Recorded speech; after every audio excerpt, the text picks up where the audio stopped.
Get in the know. Non-stop Vikings talk. It's Purple Daily on Score North and ScoreNorth.com. Football. So away we go. Away we go to injured reserve with Justin Jefferson. Whoa. Yeah.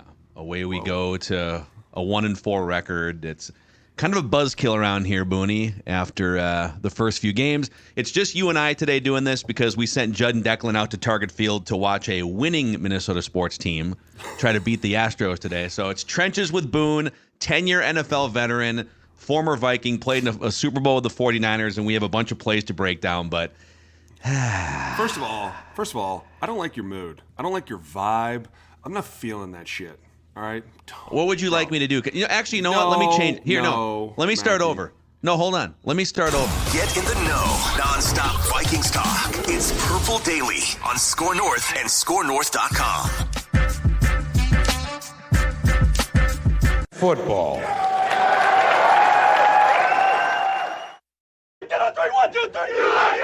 Hi, I'm Phil, and I am super excited for the opportunity for the Minnesota Vikings to collect more draft assets for 2024 and build a monster starting again in 2024. It's a bright, sunny day here in Vikingsville, Alex, and I'm excited for what the future of Vikings football holds after 2023. There you go. That's better. Is that better? That's the vibe I like, Phil. You know me. Let's go. Yeah. No, I'm excited to see We're what in some it of the now. backups can do the rest of the season. After sending, you know what? I'm excited to send Harrison Smith, Daniil Hunter, and Kirk Cousins off to chase championships with other organizations and see what some of these young players are capable of. That's what I'm excited for. Yeah, I wouldn't be surprised to see some of those guys get into it quickly, packing that up. It's. I mean, dude, it's that time of year, but I think what's so crazy is there's one other team in this. Giants. That's it. Like, you're not calling the Packers good after last night. I'm not even going to go down that road anymore. That dude, Jordan Love, was exactly what we all thought he was for a minute there, and that's why. And Mackie, we'll go back to this again, but that's why preseason is so crazy again. It's because you can highlight yourself for 10 plays, and everyone's like, Yeah. it's going to be good. They're going. By the way, I should plug because we did exactly that on the O-Line Committee podcast, which you can find Alex Boone and Jeremiah Serrell's O-Line Committee YouTube channel, Apple and Spotify. The O-Line Committee. We did a Jordan Love, like an "Is Jordan Love good" thing off of one preseason game. Because when you go out there and you're like, man, the way he gets his back foot and he gets rid of that ball, or the way he can get through this whole defense and he sees 1, 2, 3, I'll throw it to 3. Like, we were like, man, this is great. But then in real time, and this is the one thing that'll never change. And me and Jay talk about this a lot, and I don't think he agrees with me as much as he should. But in a live situation, everything in your mind gets scattered. Like, you're just craziness, right? And then all of a sudden, on top of it, it's Monday Night Football. You're in Vegas. Everything's going crazy. Like, you're just... What used to be so calm in preseason is now becoming live, and all these teams are just getting decimated, including the Vikings. And a lot of it just keeps coming back to... And the more I think about this... And you know I was all about the Vikings last year. I was like, you know what? The defense sucks. It's okay. I've seen teams do this. Look at KC. They do it all the time. As long as we can just score more than they give up, we'll get creative. We'll do fun things. People are like, you need to be panicked. And I'm like, what a negative way to think, right? Like, you're winning games. That's hard to do. Your offense is putting up a lot of points. The quarterback should be celebrated. This is awesome.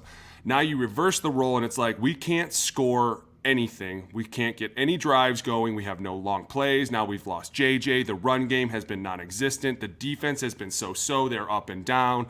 And it's one of those things where I start to look at it like, did they maybe take the season a little too lightly? Did they maybe think, hey, look what we did last year. We know who we are. Because I'm telling you right now, I don't give a shit what anyone says. I've been in that locker room and I've heard that conversation a million times. Guys, see what we did last year? I do the same damn thing. We just gotta walk in the stadium. They're gonna fall down and it's over. But instead, you get these teams that are rebuilding, or where they were already going through a rebuild, and now they need to start taking steps. And they're like, no, that's not how it works here. Here, we punch you in the mouth, and then we see what you're about. And that's where all of a sudden the offense is starting to struggle, at times getting Kirk hit too much. And at times, it's on the OC, and it's on Kirk. Dude, you got to get rid of the ball. If you're in a 6-man pro, and you know 7 are coming. Damn it, don't tell me you don't know 7 are coming. You're getting paid $40 million. You better be like, yep, those 7 look like they're coming. You got to get rid of the ball now. There's nothing that we can do up front to protect you. We can't promise you anything. I will stick as many hands out as I can to save a life. But, dude, if you're going to just sit there and heave-ho the ball up there and the receiver's not going to make an attempt to go get it, what the hell are we doing? People are all mad about this flag. Enough about the flag. The receiver didn't even make an attempt on the ball. Had he had just made a left turn at Albuquerque and just fallen, it would have looked way more. When he threw that flag, even I was like, that's getting picked up. Yeah. And that's why he took his helmet off. Because even he was like, dude, are you serious? And here's what I love too. I love that they didn't throw a flag on him because it's an emotional game. And in the moment somebody takes their helmet off, everyone's like, oh, he took his helmet off. It happens all the time, guys. Enough. It literally happens every other play. It wouldn't have changed they still would have gotten the ball, by the way. And even if it did, who cares? I love that the ref was like, hey, put your helmet on. First thing he said to him, put your helmet on. What did he do? He put it on. Yeah. See? We're learning. That's what you call a professional football player. Take my helmet. Hey, what's going on? Put your helmet on. You got it. I know a bunch of high school kids, but I don't need to take my helmet on. College kids, we take my helmet on. Well, no, I'm getting paid a lot of money. You took... Right? Now, all of a sudden, where's the flag? He took it off. They told him to put it on. He put it on. What's the problem? Yeah. You're not allowed to get a warning? An emotional game, heated game, all these things are happening. The problem is the receiver didn't even make a good attempt to try to say, hey, this is my ball. Like, it looked like he was just running decoy the whole time. He wasn't even really running full speed. And that's why if I'm a ref and I'm right at that pylon, I'm like, dude, I don't think he really knew the ball was coming to him. It's just like Sterator said. Hey, were they just running buddy-buddy? Sure were. All right, pick it up. Got to make an attempt. And you're right. Jordan Addison, it's like he's a rookie, but at the same time, if you make an attempt to fight, and that was just one of like 10 plays. Yeah. I have 5 or 6 of them that we're going to go over in our film review here. I have to ask you this though, and I love that you're fired up here. This I am. Great. I love the dude. Mackie, we've got Alex Boone, and then we've got the Rhino, and the Rhino has showed up to trenches today. It's out of control. Well, we got a playoff game against Prior Lake tonight, and I can't tell you how playoffs. My heart is beating. Playoffs already? You should see it, dude. First round, numero uno. When did the season start? Started back in August, like everybody else's football season. You guys just play like 6 regular season games and get into the playoff? 8. Okay. We're 8-0. Mind your business. What you've been going to school on Dolphins? Like, who are you stealing plays from here for this playoff game? We run a lot of Philly style sometimes. If we can get going and we can get some things going, we go to gun and we start to run. We do a little RPO. We do a little bit of crisscross applesauce. Shout out to all the boys on the team. We the names of our routes, I steal them from the NFL and they love them. But a couple times I'll let them name them. Like one of them's called Poco Loco, and one of them's called. They named applesauce. Poco Loco. Poco Loco, crisscross applesauce. That's a mesh concept, right? Crisscross applesauce. No, it's an RPO concept. There's really the kids love it. And then we do run mesh, we run seams, we run a Texas route out of the backfield. Texas route, dude. It was funny because I was listening to who's the legendary running back from the Broncos? Don't say his name, Terrell Davis. So him and Peyton Manning are coaching their kids, and they were talking about how many plays they have, and they said we got 200 plays or something. Everyone's like, oh my god, that's crazy. I started looking through my playbook. I was like, yeah, we're about there. We're about there. This is a podcast. We need to get the dad, like NFL players who are now dads coaching 12-year-olds. Oh, bring them on. And I'm telling you, like, dude, I've pitched this for O-line committee. We need all 22 breakdowns of youth football. It's amazing. If people want to send in, I don't know how you would like, send I don't know, safely put someone up on a ladder or something. We will break down your kid's football game. Well, they do that now because we have to do it because we have to scout. You got to wonder where things are happening, and you're like, hey, Stormzy's. What's going on? Guy's coming through the middle. Sorry, coach. Got it. I saw you on film. Johnny, my kid gets it the worst. Johnny, what the hell is this? Dad, I'm sorry. Don't ever do that again. And it was funny because the last game we were in Chaska, and I'm a rep for the Southwest Metro League Board, and the rep for Chaska Southwest Metro League Board is their coach. And so we threw the first touchdown, and Johnny dropped it, and I was livid. And he just kind of looked at me and was like, oh, man, he must have known I was pissed because I walked over to Johnny and grabbed him by the face mask and pulled him real close. And I was like, dude. I'm so mad right now. He was like, I'm sorry, Dad. I'll catch it next time. Dude, it's so fun though because these kids try so hard. And one of the things that I love is we don't just push them on the field, we push them off the field. Like we tell them they have to be good kids. The principal of one of the schools, her son's on my team and all the kids go to her school. So if we ever get bad reports, it's quick to be like, hey, we're not playing, we're not practicing, we're going to get punished. We have kids that show up late, they get punished. I mean, it's teaching them how to be grown-ups in a fun way and still teaching them these offenses that they probably wouldn't have been learning from somebody else. And what's great is the other Eden Prairie team is run by Marquise Gray and Coach Santee. And Marquise played in the NFL too. Yeah, so, and the Gophers, Dude, you have 2 NFL coaches, and they're the same way. We're very competitive. I hope we get to play each other on Saturday for the championship. Last year got into a little bit of a fight. Let's go. No fighting, kids. No fighting. Mackie, okay. you know I'm inviting you if we go, dude. Calm you down. gotta come. You gotta come. This is Saturday? Saturday, dude. It's championship. Dude, wife's out of town. If Old we Macadag go. Gophers have a bye week. I think if you get, I don't want to be presumptuous. If you go, I'm in. I'm in on Saturday. All right. We'll talk about it on our show tomorrow. Okay. I'll let you know. Here's my question before we break down actual film for you. Do it. Because I think I know how this is going to go, but we have been sitting here from 30,000 feet. By the way, we have banned the word tanking from Purple Daily. People are debating over tanking. We're banning the word tanking, okay? Because we know that players and coaches, culturally, you have to try and win, right? I don't care if it's a bunch of like practice squad guys. Mm-hmm. What we're saying is, as an organization, lean into, you got some free agents who are getting older. If you can get some draft capital, get younger, more dynamic. But when it comes to a locker room of players and a coaching staff, and they're coaching for their jobs and players are playing for their jobs, how does the concept of tanking go over? Like, you're 1-4. You got idiots like me and Judd and Declan saying, you got to lose as many games as possible. What is the chatter in the locker room when you start slow like this? And people on the outside start saying, boy, if they could lose a bunch of games, it might help the organization. Dude, how funny. When 2015 in Frisco, when your boys came out to see us, remember that Monday night game? We put a licking on them. Yeah. And we were like, oh, man, we're going to be the next.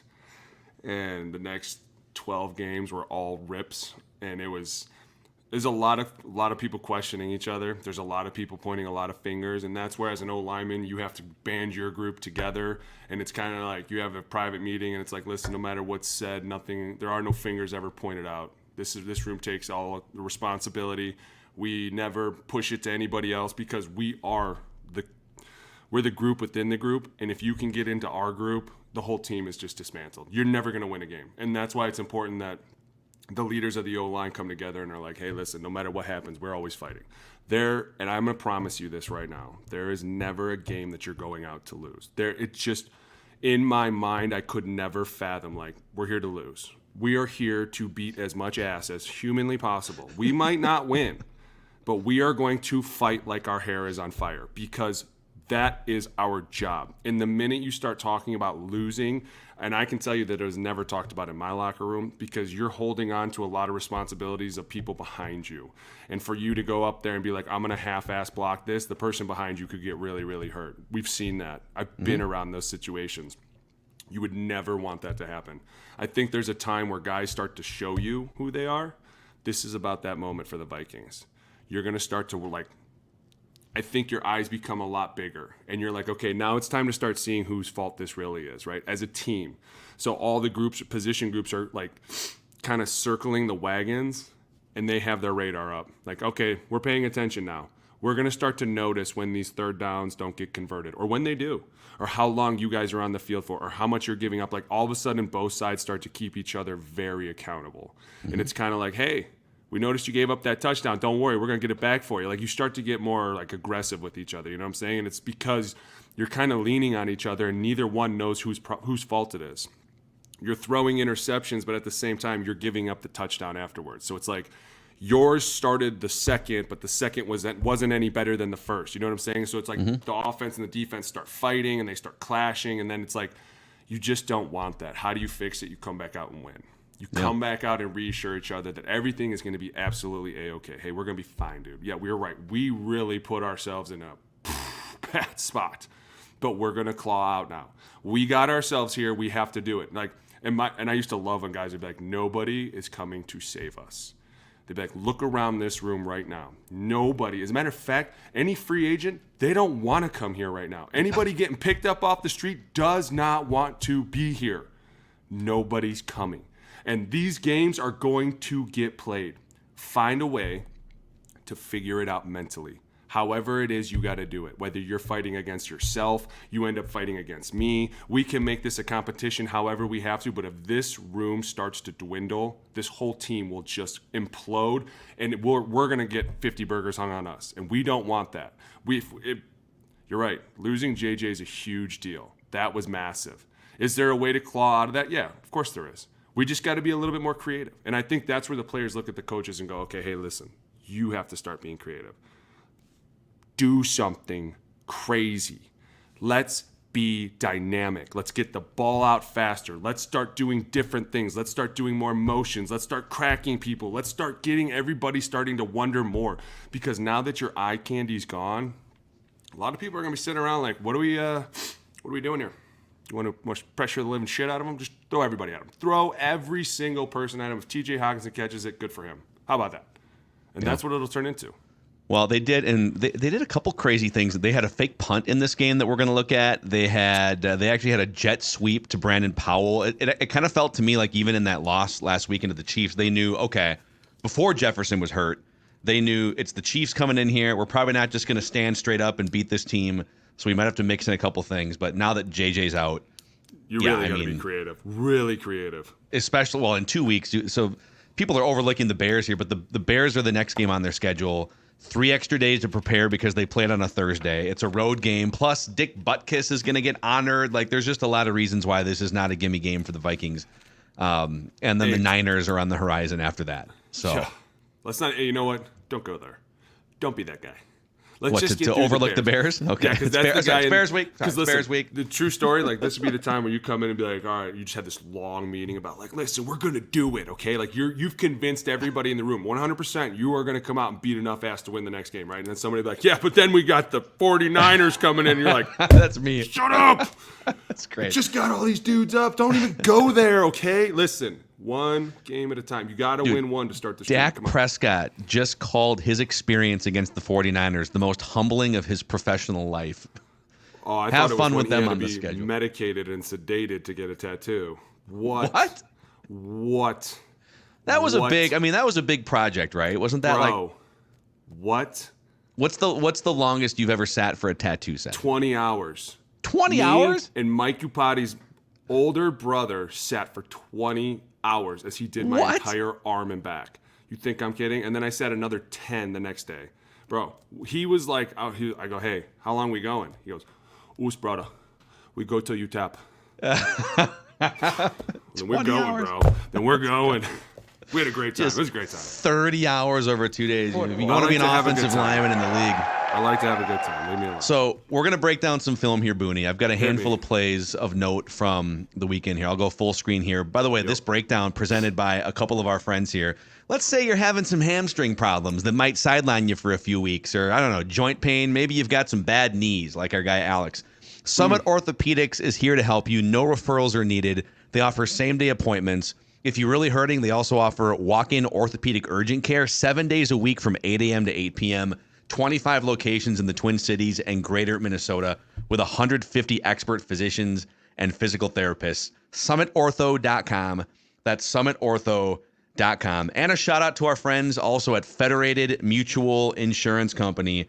So Federated's been around for over 100 years, helping businesses maximize their level of success. It's all about risk management. It's like having a great offensive line for your business. So if you're a business owner, especially if you're a next generation business owner, maybe taking over a company from your family, whatever it may be, they want to connect with you. Federatedinsurance.com, where it's our business to protect yours. Dude, why would you pull this up right away? So this is a good and a bad. It's a good and a bad. This is, I want to show you sort of when pass protection goes wrong, and then we'll show you when pass protection goes right. And by the way, I know stats are stupid and you hate stats, but Pro Football Focus and ESPN both measure like offensive line win rate in pass protection and run blocking. And this season, by all measurements, the Vikings pass protection has been top 10 in the NFL in terms of like giving Kirk a chance, giving him cleaner pockets than last year. So they've been better than last year. We're not denying that. We've even been like helping them by proving to people that it wasn't them that gave up the sack. And people still think we're lying. Like, okay. Well, this was kind of a bad. We'll start with a bad one here against the Chiefs. So this is, you're in a wing set over here. That was at Oliver and TJ. Go back. And this one kind of gets me. This is an MA on somebody. I rewound this probably 30 times. Does that mean missed assignment? Yeah. And so you're basically in a true play action protection here. And you have this wing set over here with Oliver and TJ. And so you're basically putting Brian on the defensive end right there. You have Ed Ingram. Right here or on the or further right out there. Right here? No, you're perfect right there. And then you have Ed Ingram right there over the 3 technique over him, who you can tell he's spiking inside of me. Look at that guy. He's going way in there. The nose tackle is obviously going to be blocked by, I'm not sure if this is Schlotman or Bradbury in at this point. I think Bradbury played the majority of the game. He got dinged at one point, but I think this is Bradbury on this snap. Okay, so let's always assume that it's Bradbury. So he was there. Ezra sets to the left, which makes me think they should be going out here, right? Like this would be some sort of a lion, and I say that because with the 2 tight end set, you're not really running a jet protection out of 2 tight ends. So this would be more of like an act 2 protection, which were my favorites. Puts a lot of stress on these dudes over here to the right because they're kind of man on man. But at the same time, it's a great protection. So you're saying that 72 and 71, Cleveland and Darrisaw, are supposed to have these 2 dudes out here? It's almost – go ahead and play it because this is where it starts finicky of like when you're watching to see who's really messing up. See how Ezra's looking out there and he says something to Bradbury right before this. In my personal opinion, one of the things he was telling him was like, hey, cross face, which is telling him the nose is going to cross his face, expect pressure, right?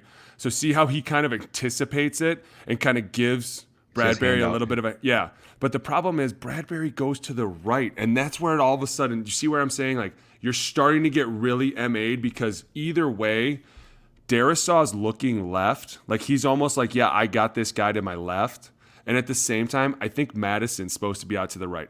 But at the same time, see how the play action takes you here?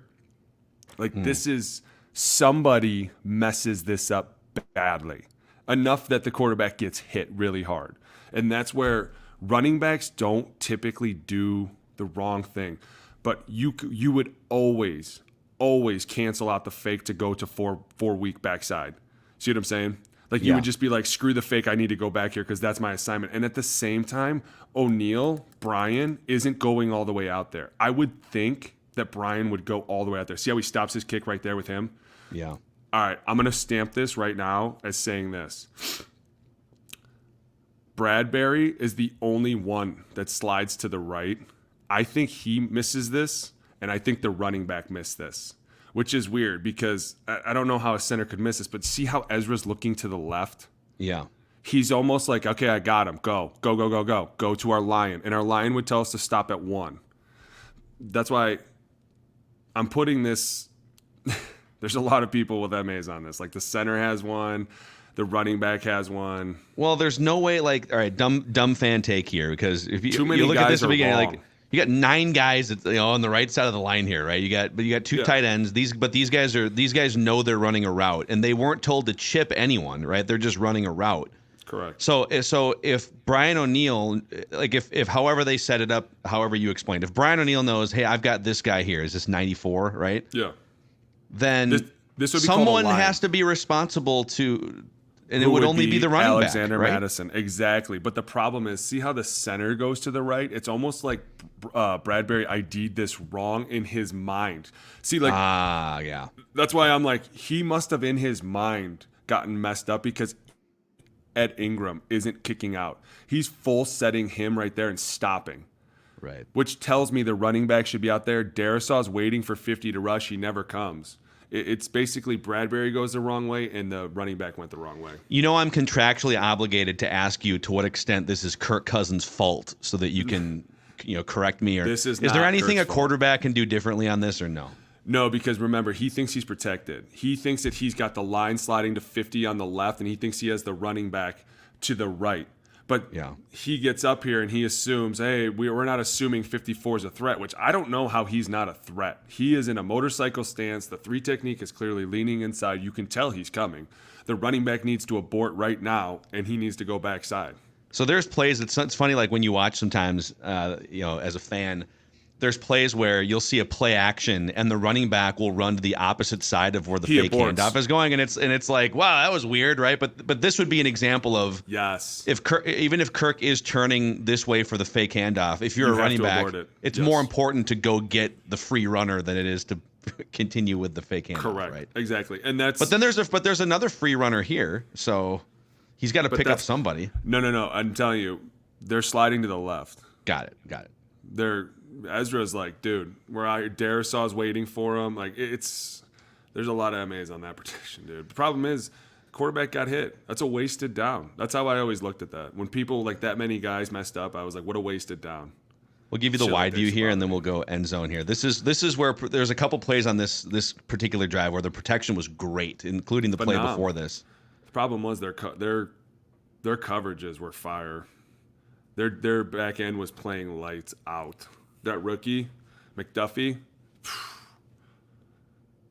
Here we go. All right, we're in even front. Clearly in a nickel. We're going with a loco. Looks beautiful. Look at the pro. Good job by Kirk getting out there too and just like keeping that play going. No, it's great. Go back real quick. Go back to the wide. One of the things that you saw most of the game was their big intent was to do this up top, right? The cover 2. Like, we're not going to let this dude take the top off of us at all. That was the one thing that stood out to me was how much they were in cover 2. But 2, see how they're trying to mess with Kirk? Pause. See right now, see how they're both on this side of the field? It's like he's over the hash, right? So he's obviously made it clear I have middle of the field, right? They're just messing with you. Because watch, as you snap it, where do they go? They go right back to a cover 2, but that's them playing with Kirk. Hey, we're over here. No, we're not. We're still over the top. And see, too, like how they have that linebacker right there covering that side, the inside of it. They have a corner on the outside, and then you always have your safety over the top. They played fundamentally sound. Like, look at that. There's nowhere to really throw that. You have to. There's a window opening here, like now, but you're too far into this. Look at that. Yeah. You're asking a lot for your O-line. Like, hey, can you do this? He ends up doing a great job in rolling out and getting something with Jordan Addison.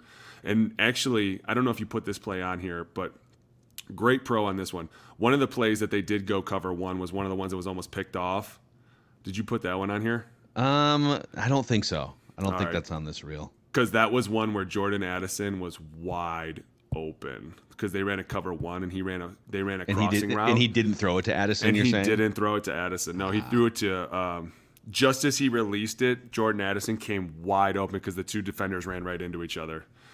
All right, here we go. Is this the next play? This is just the same play one more time just to. Oh, you really love this play, don't you?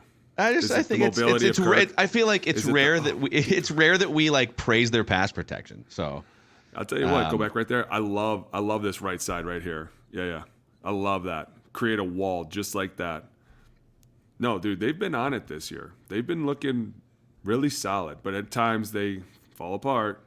Let's go creative here. This is a Brandon Powell jet sweep that I loved. This is they picked up Brandon Powell as a punt returner, but he took a hit on this one too in the thigh. Could you imagine how hard that would hurt? Oh God, I would die. I would for sure die. Are you kidding me? Especially with your skinny legs. Hey, by the way, we have this play in our offense. It's called double left Z fly Z sweep right, just like they call it here. But I love how you do this. Pause it. Look how many guys are in here. This is the perfect time to run it. Look at all these guys in here. None of these guys. 5, 6, 7, look at 51. He's looking at TJ. He can't let him out of his sight, right? None of these guys are going to be able to make the play on this ball. So you know right now that everybody from like 91 over is pretty much shut down. The only guy that really becomes a factor is the guy that's running with him. And see how look, the entire and then number 2's got to run with the problem is TJ, and I'm not blaming TJ here, but had he gotten a little bit farther on this, he may have gotten the crosser running with him.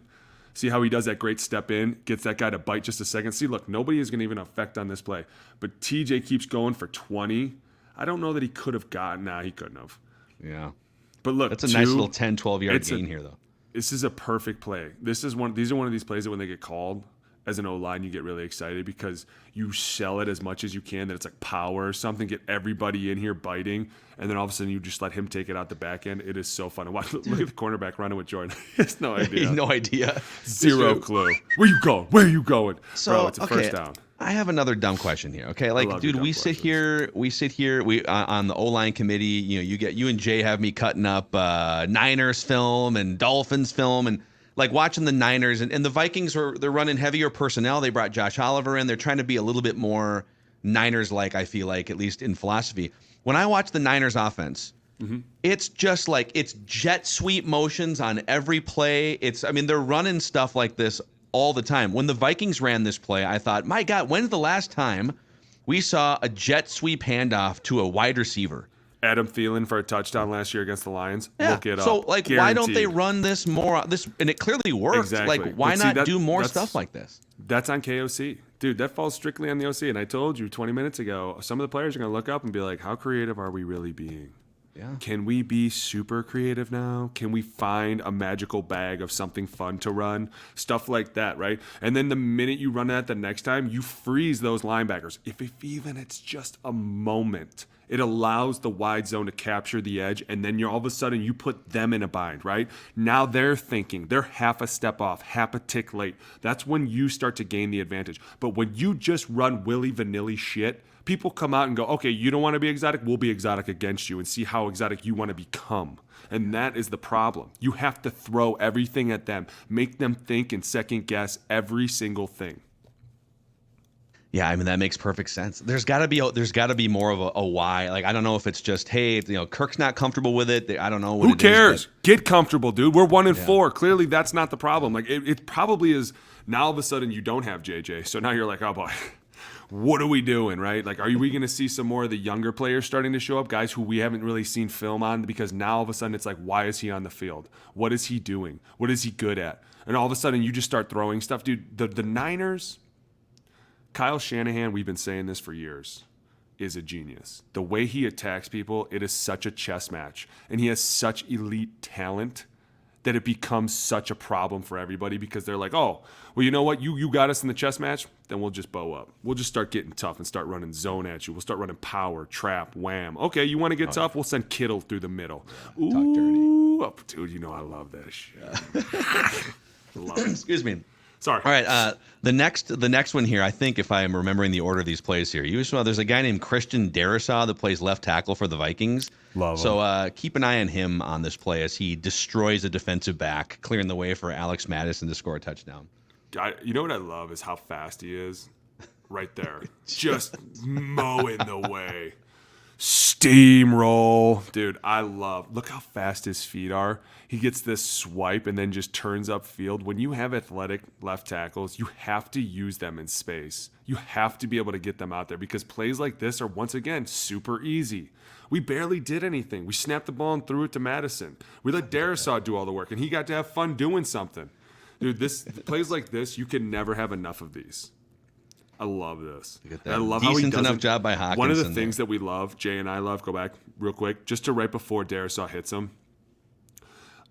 One of the problems guys have is they start to measure right here, but when he continues to run at the secondary player, he gives him no options. Where the player is like, oh, I'm just going to try. I'll sit here for a second and see what's going on. Darrisaw is like, no time wasted. I'm just going to get into you right now and just boom. Oh, dude, it's over. It's over. I wish he would have just went on top of him. Football. You got to lay on him there. Don't you? Yeah. Look at that. He does the somersault there, too. Gets up, celebrate this thing. Love it. Amazing. Okay, this is the next attempt at an Alex Madison touchdown reception. You didn't put this on here, did you really? I need to know. This felt like a perfect setup. This was to tie the game with less than 5 minutes left. What was the timestamp on this? Yeah, Let's go back to the beginning here. We don't know if we grabbed it. Oh, right here. Timestamp it. Yeah, 5 minutes left, down by 7. Chance to tie the game here. Maybe you go for 2. I don't know. You had a perfect screen set up. All right, so we're obviously going with some pause. This is what I'm going to say. Go back a little bit. Go back half a tick. Go back from here. Go back to when he starts to turn and run. No. Forward.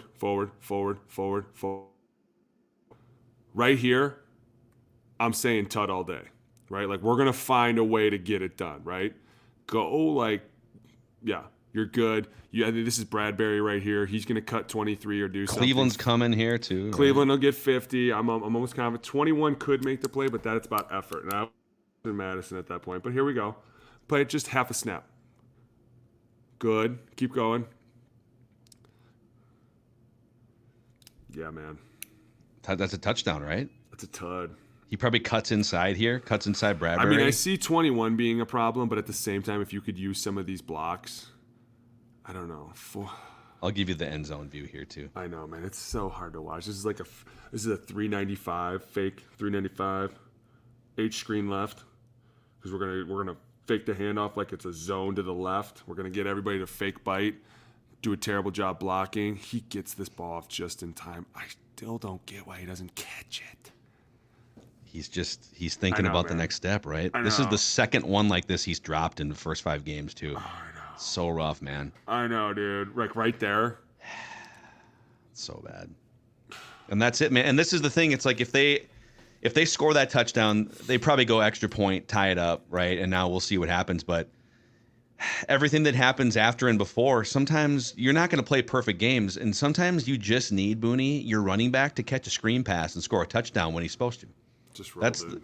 Just roll. Well, I mean, listen, I'm not going to say it's one player at this point. It's a cumulative of everybody. Like, we're all the problem here. So it's just, I mean, first play of the game. Fun. When the Vikings lined up to punt this, by the way, this is first half. You almost had to know it was a fake. Like there's no way they're punting from this spot, right? No. So the whole building probably thought this is a very creative way to fake a punt, though. It was a great design, though. I love how they did a reverse out of it because it looked like the defense stepped, like they were almost like, nah, we got you. But then when he handed it off, everybody was like, oh, no.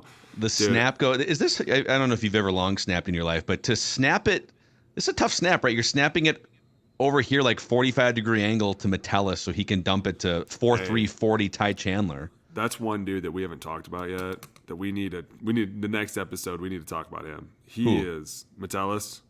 Oh yeah, dude. He's been a playmaker, dude. Like, I love how they decide on this. So I don't know how. I'd have to look and see. Like, is it weird that he was in this position on this punt? No, but the fact that they trust him to be the one, right? Of all the players that you could trust in this spot, they put the trust in him. Speaks volumes. I agree. To screw this up. No, dude. This is perfectly executed. This is why you leave your defense on the field, by the way. You know that, right? Their defense is on the field, and they still gave up all those yards. But the problem is it's because you got Oliver blocking right at the point. And that's exactly what you'd want, is a strong tight end at the point who doesn't make it obvious. See him right there, 84. Mm-hmm. Him and Munt right here are going to be the 2 lead blockers to the right. Now, you might want to look into that and see if their order is changed here compared to something else. Because, look, that looks like a wing set right there. And you're basically telling them, hey, we're just wide zone all the way out of here. Mm-hmm. I love it. But then you have, like, no, you got guys who aren't usually supposed to be. I was going to say, it looks terrible blocking. God, D linemen trying to block are hilarious. Get out of here. Get out of here. You got Hamster out there. Dude, I love it, man. Get some. All right, I got one more. It's actually Chiefs on offense here. This was one of the biggest plays. This was the first drive of the second half for the Chiefs. As you can see, the game is tied at 13. Is this the one where he took a hit? Mahomes got smoked on this play. Yes, dude. And he threw the ball up in the air 36 yards down the field. So I flagged this as one of the biggest plays of the game in our pie chart of blame, which you were asking about. Cam Bynum's a good player, but like when you dial a zero blitz on 3rd and long here against Patrick Mahomes, it gets home enough to knock him down, and he just like throws a pass to I think it was like their 4th wide receiver, Watson, that was the target on this, and he underthrew it, and Cam Bynum just mistimes the jump for the interception, and it winds up being a first down, 35 yards. Instead of the Vikings getting the ball, I think, in Chiefs territory with a chance to take the lead, the Chiefs then march down for a touchdown, and now the Vikings are on the comeback again. What's crazy about this is it's 3rd and 18. Yeah. Like, we all laugh going, what are the chances he's going to complete this, right? Not only did he complete it, he added 17 extra yards to it. Like, just go back. God, look at this. Go back. You want the end zone or do you want the wide? No, you can play this. Look how fast this pocket collapses, and he just gets rid of the ball. Like the total faith that this guy must have to throw this ball in this situation, back against the wall. You look up, you see 7 guys staring at you. Then they all just barrel down on you, and you're like, you know what? He'll be there. Oh, this is the God, most frustrating play of the game for the Vikings defense. This blitz worked. You knocked him on his ass. He just throws up a prayer. He underthrows it. There's a chance for an interception. This worked exactly how you wanted it to. Exactly. And he just got mossed. Too early. Mossed, dude. Oh, God, at the 52. You had his back on the goal line. Boom, Harry. You know Harry gave him some love over there. Daniil's probably Look at talking this. to him. He's Dude, ready. I don't know to, why he's you jumped. ready Yeah, to pick this off right here. I know, man. He's measuring it right here, right? I mean, he's measuring it. Here we go. Oh, it's a little early. Oh God. I know. Hey, sometimes it just goes your way. So they sent. Did anyone drop here? No, they all come, and that's why the outsides end up being free because they take everybody on the insides here, right. And then the outsides end up rushing free. 1, 2, 3, 4, 5, 6, 7. So they did. God, look at that. They sent, and then Hicks. Wait, go Hicks back. Kinda, Go back. I knew it. Juwan James, right tackle, or is that Juwan Taylor? Whatever his name is. So Taylor. He thinks they're an empty. Because see how he sets and he comes back in to come in for Metellus, but Jet is in the backfield. Shout out Jarek McKinnon, one of my favorites. See, and they let Daniil free. So really, technically, I got to be honest, this is how it's even crazier. They mess this protection up. He gets hit early, and he still completes a 35-yard ball. Dude, you tell me how that's possible. So 74 is supposed to take. Yeah, oh yeah, dude, we're true 2-jet right here. We're going lucky to 58. Hey, 22, you're on your own, man. You get there if you can get there. But you always expect that with the slide coming to him, it'll at least widen him a little bit. And it kind of does. But at the same time, if you have Daniil blocked, he might be able to roll out. But it doesn't matter, dude. Under pressure, not under pressure. This dude can do it all, man. He's fire. Amazing, man. I know, bro. It's hard to watch. Sitting here. No, it's not hard to watch. I don't like your energy. I don't like your energy. Now. Okay, no, dude, this is an opportunity. It's an opportunity for the Minnesota Vikings franchise to get better going forward, long term. Let's go. Let's go. I got to get to Target Field to watch some winning baseball here. Enjoy that. Let me know how it goes. I'll let you know how the game goes tonight. If we win, we'll talk about it tomorrow on our show. Sounds good. If you need someone to do a little extra film study for you for the championship game, no, we're good. I'm available. Don't worry about it. Okay. Question though: are you going to come if we go Saturday? Are you coming? Can I tell the boys that old Macadac's coming? I'm in. Let's do it. Here we go. Tell the boys. Game time. You tell the boys. I'll have some crickets for you. They're gonna be like, who? Who? Maca what? Hey, who's we'll that talk guy? about Macadac like that. But we gotta get through today first. All right, here we go. Prior Lake.